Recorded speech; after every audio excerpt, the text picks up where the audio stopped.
Everywhere they started, nothing there. Will you marry for love or will you marry for money?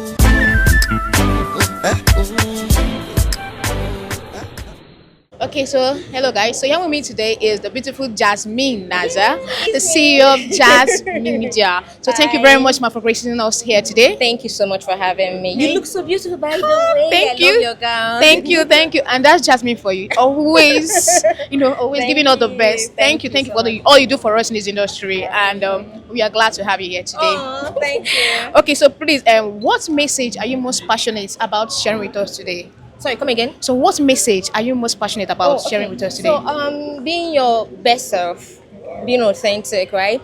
I think because of the current trends and because of where we've seen ourselves currently, not just in the country but in the industry, people want to be a certain person in order to be a certain way. So there is packaging, there is trying to imitate other people. So I think one message anyone should take, if not from me, but from this person, is to be yourself, be authentic. Do you know the funny thing? You actually have the community. People would actually buy into whatever you're saying for yourself. Wow. When you talk about community, so why do you think that creative needs a community like this? I mean, what is creativity if you don't have people that can take up, consume, and be able to give back of what you're doing, right? So every creative needs a set of people. Now, this set of people are what we call community. People that would be able to take back what they are feeling, because you can't keep creating without people holding up. Aside from that, you also need a unit that holds you down when the moment is not so great. You also need people you can be accountable to.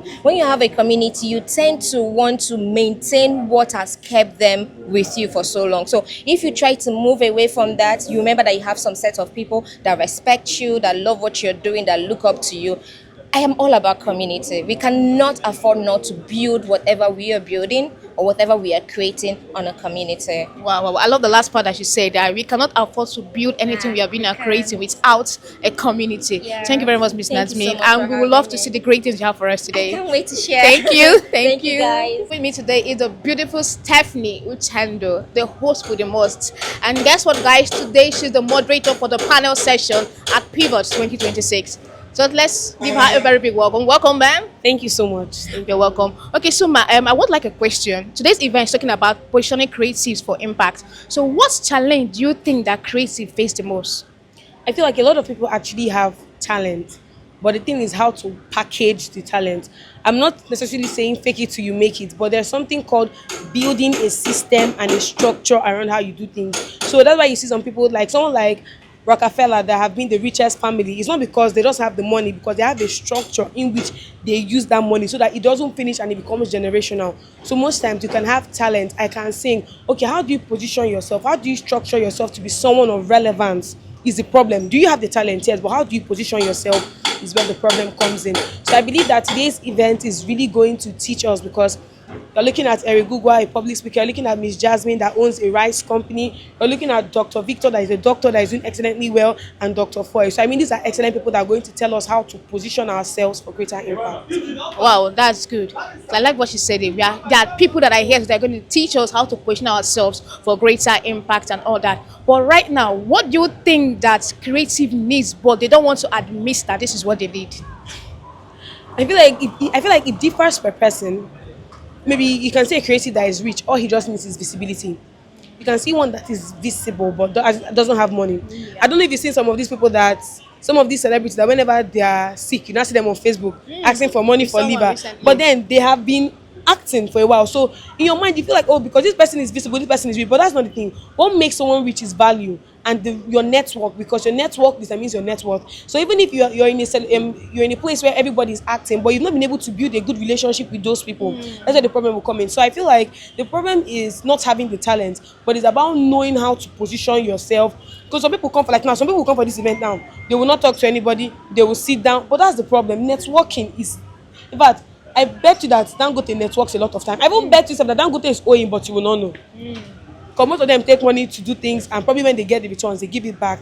So yeah, the problem that I feel like a lot of people have here is not positioning themselves well, not networking, always feeling like you're an island, you don't like talking to people. But then I believe that nobody has ever become rich by being an introvert. So that it, kill it, bury it, match it, strangle your introverted self so you can do better. Yeah, one word I love what she said when she said nobody has ever been reached by being their introverted self. You heard what Stephanie said? Bury it. Okay, Dr. Ovo. I'm a medical doctor by training, but I'm a leadership trainer, basically. You see, that's why I said he should introduce himself. He just went straight and simple. But if you had allowed me, I would have given you a biography just now. Okay, so sir, I would like to ask a question. So, what message are you most passionately about sharing today? Okay, I think I was told to teach on something specifically. I've also been in ministry as a pastor for 15 years. So I've mentored a lot of young people who have gone on from literally insignificance to becoming very influential people, at least some on a national level, some international level. And we've been able to see how that is very essential for influencing the culture of the emerging generation, especially people that were nurtured from the most positive values. All right.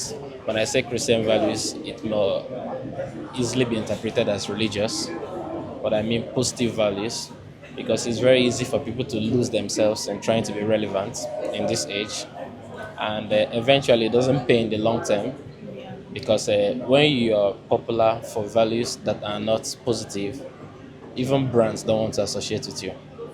But when people are short-sighted and are trying to get that visibility, they want to become that influential, in quotes, they do almost anything to get there. But eventually, when they get there, they realize they've built a brand that cannot scale, a brand that is not easily monetized, a brand that is conflicting with their true person.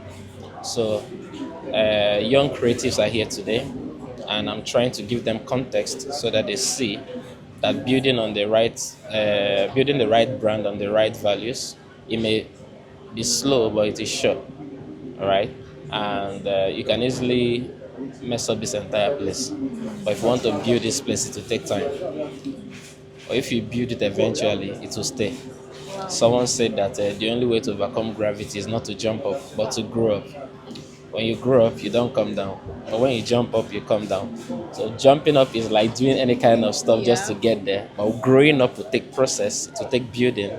But when you eventually get there, you realize that it's like a faith. You go from faith to faith. There's a level of faith you begin to operate in. You realize it is difficult to go below that point. So just around those talking points. Wow, wow, wow. That's amazing. I love the fact when we talk about values as losing ourselves. You know, we hear this word a lot, fake it till you make it. And in the midst of that, we find ourselves trying to do things, like you said, on the wrong foundations that does not align with our values and all that.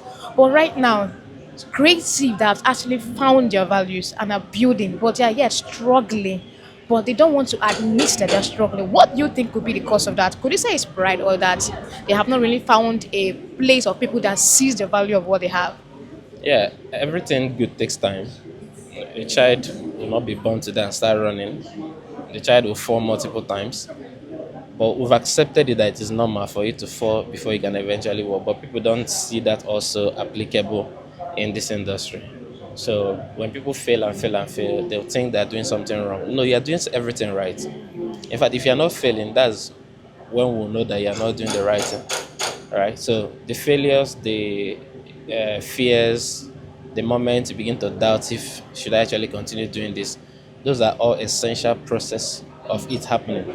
I've read a lot of biographies of very successful people on the influencing space, national and also international folks. You realize that everyone's story is the same. All right, I listened to Frank Edwards. He was talking about when Sinach used to take them to studio, and they would sleep in studio several nights, mixing their own songs, doing all those kind of stuff, release music, and it would get 2 views or 3 views, and that's the end of it. And it is part of it. If those things didn't happen, there won't be Frank Edward, there won't be Sinach, there won't be all the wonderful people that we know. So yes, when anyone who is going through failures is normal, they should accept it. It is actually a proof that you're on the right path. Number two is you don't want to keep failing on the same thing over and over again. So when we say make mistakes, you shouldn't continue repeating the same mistakes. So every mistake should get you to a higher level of operation, so you can do things differently and then fail at that level and then move up and then fail again and move up. So you should continue to fail forwards. And for this to happen, 3 things are very important, or let me say 2. Number 1 is you have to be hungry for knowledge. Find out how things work. water will not boil at 99 degrees, even if you think that is what it should be. There's a principle that makes water boil. Heat must get water to 100 degrees. So if you don't have that knowledge, you'll be making a lot of effort and it won't be working until you learn it. So try to learn. And number two, which builds on number one, is the fastest way to learn is to stick around somebody who is doing something good. All right, so and it will save a lot of time. So those are very. Then the very important thing I want to say is fake it till you make it is a beautiful principle. It is not. It's not wrong. In fact, how do you even go to sleep? You go to sleep by pretending to sleep. You go to bed, you lie down, you close your eyes, and what happens? You sleep. So you pretended that you were sleeping, Happened. and your body said, "Okay, let's sleep." So it's a universal law of success. It is not when you apply it wrongly. Yes. All right. So depending on what you want to sell, you need to sell it the right way. Let's say you want to sell yourself as a business coach, and then you have 1 million, right, as cash money you have, and you're able to set up you invest heavily on a background that, and then there's one small camera that can shoot you well. That is faking it. Yes, I get it. Maybe the other part of the room is bucket and towel and everything. Yes, sir. Yes, But sir. the Yes, side you are facing Yes, sir. is showing what you have in your vision. So yes, fake it till you make it is not a wrong thing. It is not making sure you're not faking the wrong thing and the wrong values. Thank you so much, sir. But if we leave you here today, it's going to be another section. But I want to save your energy for the people inside. It can't end here. It can't end. It can't end here. Thank you so Thank you very much. much, Dr. Foy. All right. Hello, sir. What's your name and what do you do? Okay, my name is Onwake Collins Ifaichuku. I'm a photographer. A photographer. Wow, Collins, you look very handsome today. I love your senator. It's giving the Odogu vibe. So you brought Odogu to Creative Summit. Thank you. A talent to influence program this day. All right. So let me ask you a question. For what brings you to talent to influence? Okay, well, no knowledge is a waste. So I'm here to acquire more knowledge so that I can add it to my own skills, because there is a lot of new updates in skills learning that is on board. And me attending this event and this conference is like for me to know the latest upgrade that is being that is in internet now. That's why I'm here to acquire knowledge, because no knowledge is a waste. No knowledge is a lie. I love that fact. Say I'm here to upgrade. Upgrade. To upgrade. I love that fact. Upgrade. You're learning for knowledge, and no knowledge is a waste. Thank you very much, Collins, for that.